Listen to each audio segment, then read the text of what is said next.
Salah satu film permintaan kalian yang berjudul Firestorm. Sedikit referensi bahwa film ini akan menceritakan tentang seorang pembalap jalanan sekaligus mekanik yang baru keluar dari penjara. Namun dia harus dihadapkan dengan berbagai masalah dalam kehidupannya, hingga dia pun mencoba membereskan semua masalahnya itu dengan keahlian balapnya. Dan bagaimana tentang isi story film ini?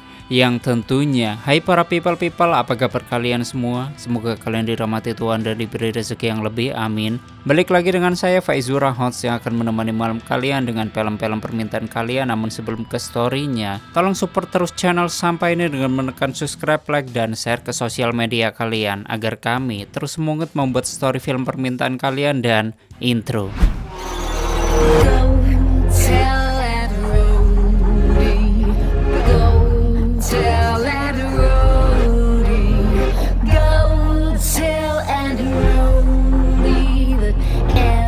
Selamat datang di channel Zura 14 dan selamat menonton.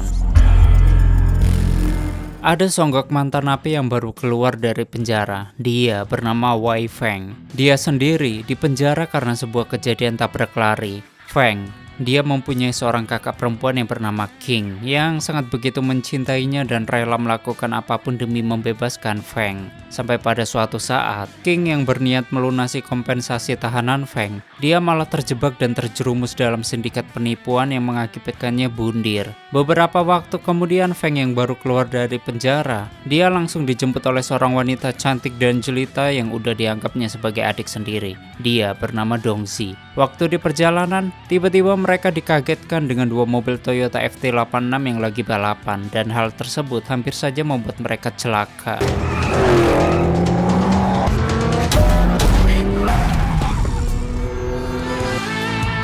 Karena kejadian itu, si pemilik mobil yang bernama Wei Shou, dia mengalami kekalahan di hadapan pacarnya yang bernama QQ, Kugru. Sedangkan songgok pria yang bernama Xiao yang gak ingin temannya galau, dia mempunyai sebuah ide untuk menyeting mobilnya agar lebih cepat dan brutal tentunya. Singkatnya, Feng yang lagi berdoa bersama teman-temannya di bengkel, dia dihampiri oleh Xiao yang ingin Feng menyeting mobil BMW mereka. Akan tetapi, Dongzi yang tahu bahwa Feng udah berjanji pada mendiang King, dia tidak akan menyentuh mobil balap lagi. Feng pun langsung menolak tawaran dari Xiao dan malah menyuruh mereka semua untuk pergi. Namun nyatanya Xiao dulunya adalah sahabat dekat dari Feng dan juga Dongzi. Tapi karena sebuah kesalahpahaman, Dongzi yang yakin kelompok Wei adalah penyebab kematian King, dia menganggap Xiao sebagai pengkhianat. Beberapa jam kemudian Feng menjenguk ibunya yang dalam keadaan koma di sebuah rumah sakit. Dan setelah memberi perawatan pada sang ibu, Feng yang mau membayar tagihan, dia terkejut karena ternyata seluruh tagihan rumah sakit ibunya ternyata telah dibayar oleh pacarnya yang bernama Xiao. Alih-alih berterima kasih kepada Xiao, Feng malah pergi begitu saja.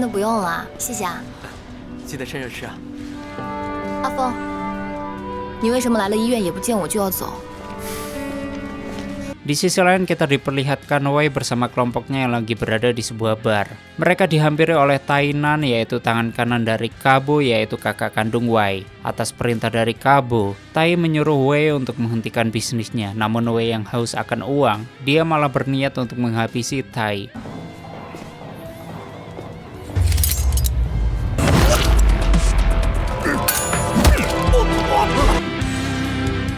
Keesokan harinya Feng dihubungi oleh inspektur kepolisian yang bernama Uan. Dia menyuruh agar datang ke kantor. Pada kesempatan itu inspektur Uang yang tahu kemampuan hebat dari Feng, dia mengajaknya untuk bekerja sama membongkar kejahatan sindikat grup penipuan telekomunikasi yang dicurigai dilakukan oleh kelompok Wei. Kemudian setelah mendapatkan beberapa bukti barang milik mendiang kakaknya, Feng langsung pergi melaksanakan tugas. Karena kecelakaan mobil yang dulu Feng alami, keluarga korban yang tahu Feng udah bebas, dia mendatangi bengkel untuk meminta ganti rugi. Namun ketika mengetahui bahwa Feng belum mempunyai uang, keluarga korban menyuruh Feng agar segera menjual bengkel mobilnya. Dan beruntungnya sebelum hal buruk terjadi, Xiao datang tepat waktu memberikan beberapa gepok uang pada keluarga korban, yaitu sebagai uang muka bagi Feng.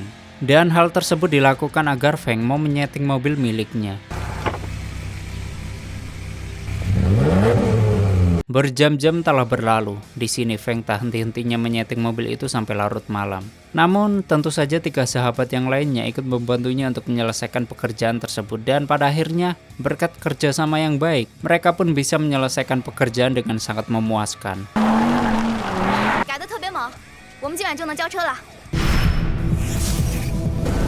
Setelah hal tersebut, Feng, Dongxi, dan yang lainnya mereka berangkat mendatangi kelompok Wei yang tentunya sudah menunggu mereka di sebuah lintasan balap liar. Akan tetapi saat Feng dan juga Dongxi berniat mengambil sisa uang bayarannya, Wei yang tahu kemampuan hebat dari Feng, dia malah memaksanya untuk balapan.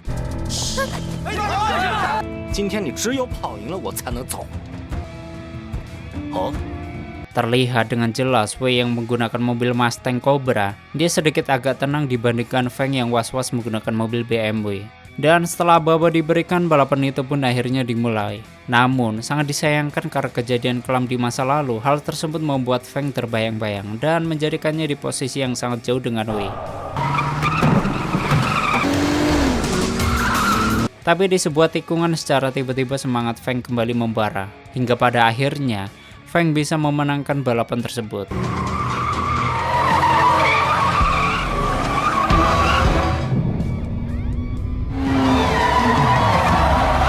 Atas kejadian itu, Wei yang melihat potensi besar dari seorang Feng, dia mengajaknya untuk bergabung bersama kelompoknya. Tanpa memikirkan perasaan Dongxi dan yang lainnya, Feng yang sangat membutuhkan uang demi membayar seluruh hutang, dia langsung menyetujui permintaan Wei. Beberapa waktu kemudian Feng yang mengambil keputusan sepihak. Dia diberi peringatan keras oleh beberapa sahabatnya, tapi dengan terpaksa. Feng yang udah nggak punya pilihan lain, dia malah menyuruh mereka semua untuk pergi.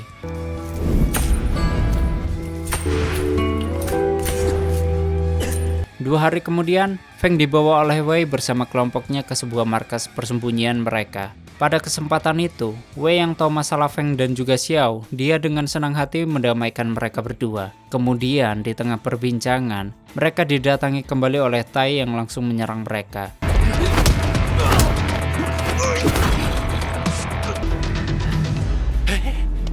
Beruntungnya Feng dengan ilmu tapak suci yang dipelajari waktu di perguruan Gu Samsudin, dia mampu melumpuhkan Tai dengan tanpa kesulitan apapun.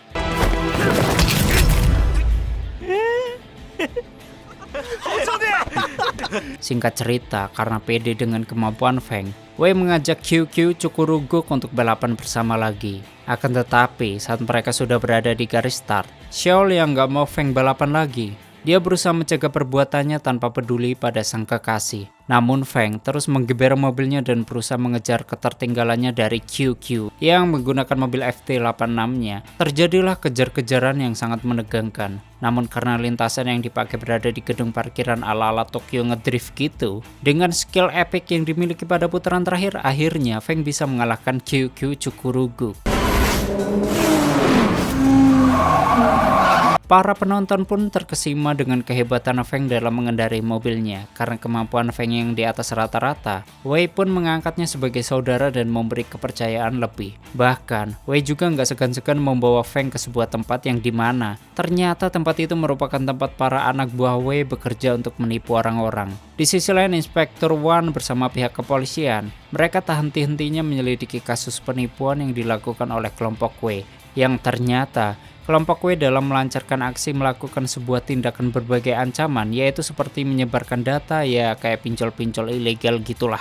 Bahkan mereka nggak segan-segan untuk menghabisi para korban dengan iming-iming akan meminjamkan uang. Kelompok Wei bisa membalikan fakta lalu menggasak habis seluruh isi rekening para korbannya. Pada suatu malam, terlihat Feng bersama Xiao yang udah lelah dengan aktivitasnya. Mereka lagi bersantai sejenak di sebuah gedung, namun secara nggak disangka, Xiao selama ini ternyata telah bekerja sama dengan Feng, yaitu mencari bukti-bukti tentang kejahatan kelompok Wei. Atas hal itu, Xiao meminta Feng untuk menyusup mengambil bukti-bukti kejahatan Wei besok malam. Sedangkan Xiao akan pergi ke sebuah bar bersama Wei dan kelompoknya, yaitu untuk mengalihkan perhatian. Keesokan harinya di saat Feng lagi mencari sebuah bukti tentang kejahatan kelompok Wei, Xiao dan juga Wei yang berada di sebuah klub, mereka tak henti-hentinya dihampiri oleh Tai yang bermaksud meminta sebuah kunci, yaitu tempat di mana kelompok Wei menjalankan menjalankan aksinya, dan setelah Wei memberikan kuncinya, Xiao yang gak ingin aksi mereka ketahuan, dia langsung menghajar Tai saat itu juga. Walaupun nyatanya atas pengorbanan yang Xiao berikan, Feng bisa leluasa menyelesaikan tugasnya.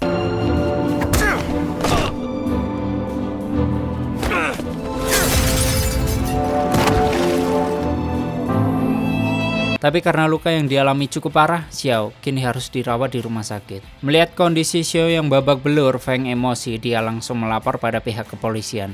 24 jam pun telah berlalu. Feng dibawa oleh kelompok Wei ke sebuah kantor, yaitu untuk memaksa salah satu pegawai di sana membuka sebuah berangkas yang berada di sana. Namun di waktu yang sama, tanpa sepengetahuan kelompok Wei, pihak kepolisian yang telah mendapat informasi dari Feng, mereka sedang berada dalam perjalanan menuju lokasi mereka.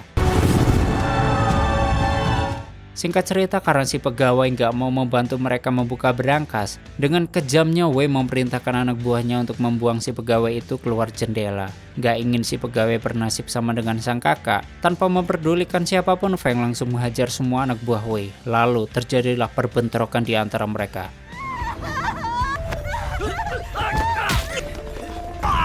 Namun baru saja Feng akan keluar, dia malah dihadang oleh Tai, yang entah dari mana dia langsung menghajar Feng. Waktu mereka sedang bentrok, tiba-tiba mereka dikagetkan dengan kedatangan para polisi yang sudah mengepung seluruh tempat tersebut. Waktu melihat Tai berniat untuk kabur, tentu saja Feng yang masih punya dendam karena telah mengakibatkan Xiao celaka, dia langsung memburunya, dan setelah memastikan Tai tertangkap, Feng yang melihat Wei melarikan diri, tanpa pikir panjang dia langsung mengejarnya, dan terjadilah kejar-kejaran sampai pada suatu kesempatan Feng mencoba untuk menghalau laju mobil dari Wei yang sangat begitu cepat. Tapi secara tiba-tiba, wala.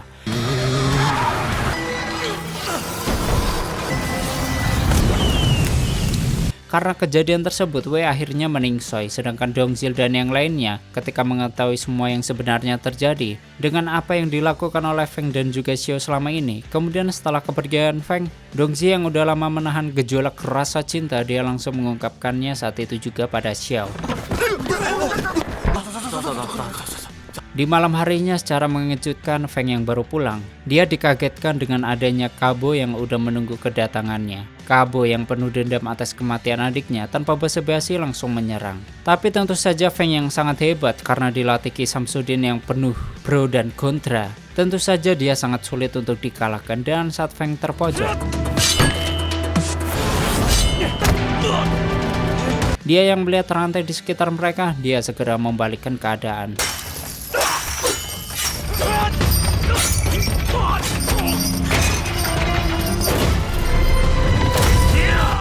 Tapi baru saja Feng akan membinasakan Kabo, Inspektur Wan bersama kepolisian datang untuk menghentikannya. Dan beberapa waktu kemudian Feng dihampiri oleh Inspektur Wang. Lalu disusul semua teman-temannya dan juga pacarnya. Mereka pun kini bisa hidup lebih tenang karena semua masalah telah teratasi dan dendam akhirnya telah terbalaskan. Lalu tamat. Oke, seperti itulah story filmnya. Bagaimana menurut kalian dengan film ini? Silahkan berdebat di komentar. Bagi kalian yang ingin filmnya di storyin, silahkan terus di komentar. Terima kasih udah nyimak video ini sampai habis. Terus support channel ini dengan menekan like, subscribe, dan share ke alam semesta. Aneh pamit and stay on my channel. Jangan kemana-mana. Sampai ketemu lagi di video selanjutnya. Bye-bye.